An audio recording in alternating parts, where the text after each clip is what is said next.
নমস্কার বন্ধুরা, পম্পার কিচেনে আপনাদের সকলকে স্বাগত।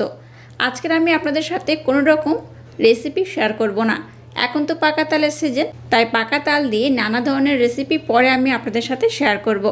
তবে আজকের আমি আপনাদের সাথে শেয়ার করছি কিভাবে খুব সহজে পাকা তালের পাল্প বার করবেন আর কিছুদিন সংরক্ষণ করেও রাখতে পারবেন। তাহলে চলুন দেরি না করে আজকের এই পদ্ধতিটা দেখে নেওয়া যাক। কিভাবে পাকা তালের পাল্প বার করবেন খুব সহজ পদ্ধতিতে, সেটাই আমি আজকে আপনাদের সাথে শেয়ার করছি। অনেকে বলেন পাকা তালের পাল্প বার করা খুব ঝামেলা, তাই কিন্তু পিঠে খাওয়া হয় না। তাই বলছি খুব সহজে কিন্তু আপনারা পাকা তালের পাল্পটাকে বার করে নিতে পারবেন। আমি দুই একটা পদ্ধতি আপনাদের দেখিয়ে দেব, সেই পদ্ধতি অবলম্বন করলেই কিন্তু খুব সহজে আপনারা পাকা তালের পাল্পটা বার করে নিতে পারবেন। তো একটা ছোট সাইজের পাকা তাল আমি নিয়েছি। আমি জাস্ট আপনাদের দেখিয়ে দেব যে কিভাবে খুব সহজে আমরা তালের পাল্পটাকে বার করবেন। প্রথমে তালটাকে আমি ভালোভাবে একটু ফাটিয়ে নেব। এইভাবে একবার দু চারবার ট্যাপ করবেন, তাতে করে কিন্তু তালটা খুব ভালোভাবে ফেটে যাবে। এই দেখুন, দেখলেন তো কত সহজে তালটা ফেটে গেছে।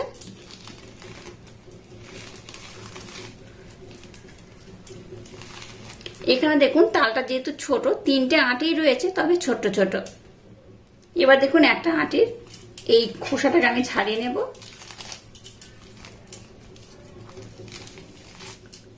এবার একটা থালা আমি নিয়ে নিলাম। এখানে দেখুন আটিটাকে এবার আমি কি করব, হাতের মাধ্যমে একটু এইভাবে নরম করে নেব। অনেকে দেখবেন এটা নরম করার জন্য জল দেন, তো জল ব্যবহার করতে পারেন, অসুবিধা নেই। যদি জল ব্যবহার করেন তাতে করে কি হবে, তালের এই পাল্পটাকে কিন্তু বার করে জাল দিয়ে রাখবেন। আর জাল না দিলে কিন্তু খুব একটা ভালো থাকবে না জল দিলে। তো জল ছাড়াও কিন্তু আপনারা খুব সহজে এইভাবে একটু করে নেবেন, তাতে করে নরম হয়ে যাবে। এবার দেখুন নিয়েছে একটা গ্রেটার। এই গ্রেটারটা দেখতে পাচ্ছেন, এদিকে ছোট ছিদ্র রয়েছে, এদিকে বড় ছিদ্র রয়েছে। তাতে কোনো রকম সমস্যা নেই, ছোট হলেও হবে বড় হলেও হবে। নানা ধরনের গ্রেটার কিন্তু বাজারে পাওয়া যায়, যে কোনো ধরনের একটা গ্রেটার নিলেই হবে। এই গ্রেটারের মাধ্যমেও কিন্তু আমরা খুব সহজে তালের পাল্পটাকে বার করে নিতে পারেন। অনেকে কি করে বলুন তো, গ্রাম বাংলায় দেখবেন ছোট ছোট ঝুড়ি হয়, সেই ঝুড়ির মাধ্যমে কিন্তু তালের পাল্পটাকে খুব সহজে বার করে নেন। তো আমাদের হাতে সবসময় কিন্তু এই ঝুড়িটা থাকে না, বেতের ঝুড়ি হয় বা বাঁশের যে ঝুড়ি হয়, তো সেগুলো সব সময় থাকে না। তাই বলে এই নয় যে আমরা তালের পিঠে খাবো না বা তালের পাল্পটাকে বার করতে পারবো না। এইভাবেও কিন্তু খুব সহজে তালের পাল্পটাকে বার করে নিতে পারেন। খুব একটা সময় লাগে না, খুব সহজে তালের পাল্পটাকে বার করে নেওয়া যায়। এই দেখুন কত কম সময়ে দেখুন কতটা তালের পাল্প আমি নিয়েছি। দেখলেই বুঝতে পারবেন যে কত সহজে, কোনো রকম ঝামেলা নেই, কষ্টও নেই।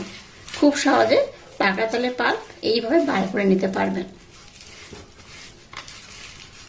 এইভাবে পাকা তালের পাল্প যদি বার করেন, একটা সমস্যা কি হয় বলুন তো, এই যে দেখুন যেগুলো এই ঝুড়ি ঝুড়ি অংশ রয়েছে, চুলের মতো যেগুলো রয়েছে, এই ছিবড়েগুলো কিন্তু অনেকটাই থাকে। তাই কি করবেন আমি আপনাদের বলে দেব বা দেখিয়ে দেব। তো প্রথমে দেখুন এইভাবে একটা আঁটি থেকে আমি তালের পাল্পটাকে বার করে নেব। আমি আপনাদের দেখাচ্ছি, দেখুন কত সহজে আর কত কম সময়ে খুব সহজেই তালের পাল্পটাকে আপনারা বার করে নেবেন। এই দেখুন, দেখতেই পাচ্ছেন কতটা আপনাদের সাথে কথা বলতে বলতেই কিন্তু আমি এতটা তালের পাল্প বার করে নিয়েছি, আর কত কম সময় নিয়েছি দেখুন। তবে আমি যেটা ভাবছিলাম যে এইভাবে তালের যে এই যে ছিবড়েগুলো রয়েছে সেটা হয়তো খুবটা আসবে, খুব কিন্তু আসেনি। বুঝতেই পাচ্ছেন খুব সহজে সুন্দরভাবে তালের পাল্পটাকে দেখুন বার করে নিচ্ছি। তো এইভাবে একটা পদ্ধতি হলো যে পদ্ধতির মাধ্যমে আপনারা খুব সহজে তালের পাল্পটাকে বার করবেন। তো আমার মনে হয় এই গ্রেটারটা কম বেশি সবার কিন্তু রান্নাঘরে থাকে, তাই কোনো রকম ঝামেলা ছাড়া তালের পাল্পটাকে এইভাবে একবার বার করে দেখুন। কোনো রকম কষ্টও নেই, কোনো রকম ঝামেলাও নেই, খুব সহজে বার করে নিতে পারবেন। আর একটা পদ্ধতি আমি আপনাদের দেখাবো, তবে আমার মনে হয় সেই পদ্ধতি থেকে এই পদ্ধতিটা সব থেকে বেটার অপশন। তাও আমি আপনাদের আরেকটা পদ্ধতি দেখিয়ে দেব। এবার দেখুন এরকম একটা বাটি নিয়েছি আর এরকম একটা ছাঁকনি নিয়েছি। এই ছাঁকনি কিন্তু সবার বাড়িতে কম বেশি অবশ্যই থাকে। এবার দেখুন একটা তো আঁটি দিয়ে আমি দেখিয়ে দিয়েছি, আমি আর একটাকে নিয়ে নিলাম। এটাকে এইভাবে আমি একই রকম ভাবে ছাড়িয়ে নেব। একই রকম ভাবে দু হাতের মাধ্যমে কিন্তু এটাকে এইভাবে একটু করে নেবেন, তাতে করে কি হবে, এটা কিন্তু অনেকটা নরম হয়ে যাবে। জল দেওয়ার দরকার নেই, আবারও বলছি। আর আমরা চাইলে কিন্তু একটু জলও ব্যবহার করতে পারেন, কোনো রকম সমস্যা হবে না। জল দিয়ে তালের পাল্পটাকে একটু জাল দিয়ে রাখবেন, তাতে করে ভালো থাকবে। আর এই তালের পাল্পটাকেও কিন্তু আপনারা অনেকদিন সংরক্ষণ করতে পারবেন। এই তালের পাল্পটাকে বার করে কি করবেন, খুব সহজে একটু জাল দিয়ে নেবেন, তাতে করেই অনেকদিন ভালো থাকবে। আর ফ্রিজের মধ্যে রেখে দেবেন। এই দেখুন, ছাঁকনির মাধ্যমেও কিন্তু খুব সহজে এই তালের পাল্পটা আপনারা বার করে নিতে পারবেন। তবে বলি, ছাঁকনির মাধ্যমে তালের পাল্প বার করতে একটু সময় লাগবে। এটার থেকে যদি গ্রেটার দিয়ে করেন, তাতে করে কিন্তু খুব সহজে তালের পাল্পটাকে বার করে নিতে পারবেন।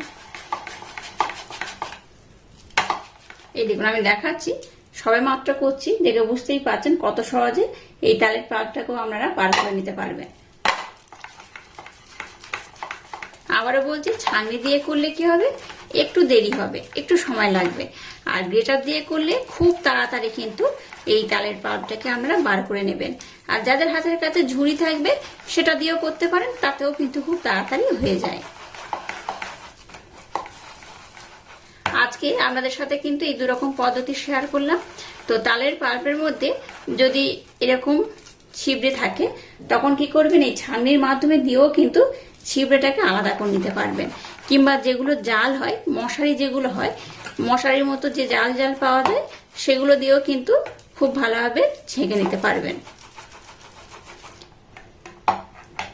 এই দেখুন কতটা তালের পাল্প বার হয়েছে, দেখে বুঝতেই পারছেন। এই দেখুন, আর যে পাত্র নেবেন একটু উঁচু নেবেন, তাতে করে সুবিধা হবে। এটা যেহেতু ছোট, আর এই পাত্রের মধ্যে একদম কিন্তু টাচ করে রয়েছে।